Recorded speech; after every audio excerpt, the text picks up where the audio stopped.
So the news in the hospital, they tell us how many people die, but they never really include their age or their underlying medical problem. So how is the public supposed to know if the person died as a direct result of the virus or if they actually died of an existing medical condition and it's just being blamed on the virus? Right.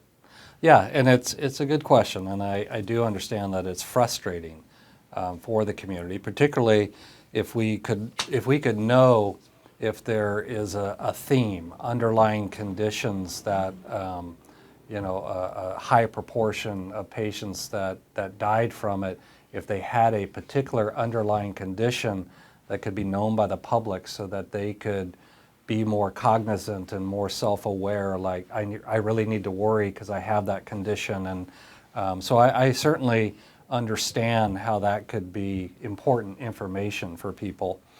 I think, virtually every county has acted a little bit differently. I was just reading an article yesterday. Fresno County was kind of being, their public health department was being asked that question, and they refused to provide virtually any information whatsoever, excuse me, and were citing privacy laws, prevent them from sharing that information. The county of Tulare has been more forthcoming, and I think Cuya Delta has been pretty forthcoming. I did read, it's been about a week or so, we were at 37 deaths not that long ago. Again, we're at 54 today. But the county did reveal, Dr. Hott commented in their daily article, that though of the 37 deaths that we'd experienced in Tulare County, every one of them was older, or 65 years or older. So it's quite possible that those additional deaths from the 37 to the 54 that we have today, it's possible that there are people younger than 65. I don't know that.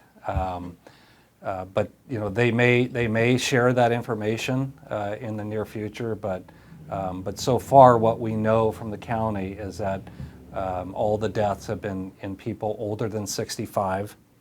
They haven't said whether they all had underlying conditions, but that's generally been kind of what we're hearing across the country. Although there have been deaths in people that seem otherwise perfectly healthy with no underlying conditions. And we typically, in the older population, it's been respiratory related. So literally respiratory failure is the cause of death. But we've seen heart attacks and strokes also attributed to this virus.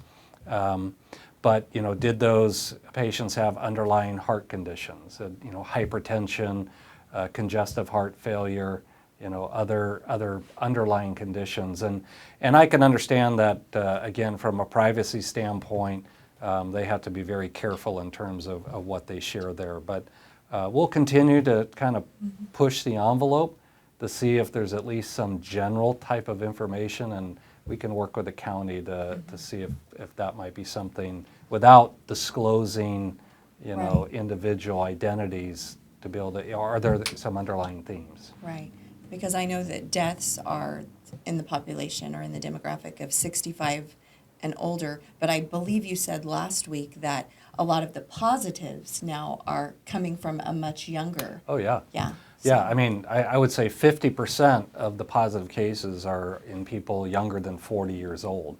But again, we've heard consistently that the younger population is not affected by it as severely from a clinical standpoint.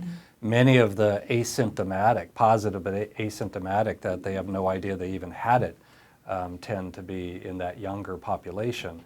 But it doesn't make them any less contagious, and that's the fear, is that no matter what your age, you're susceptible to contracting the virus, and while you may do no harm to yourself, you absolutely could do harm to others. Right.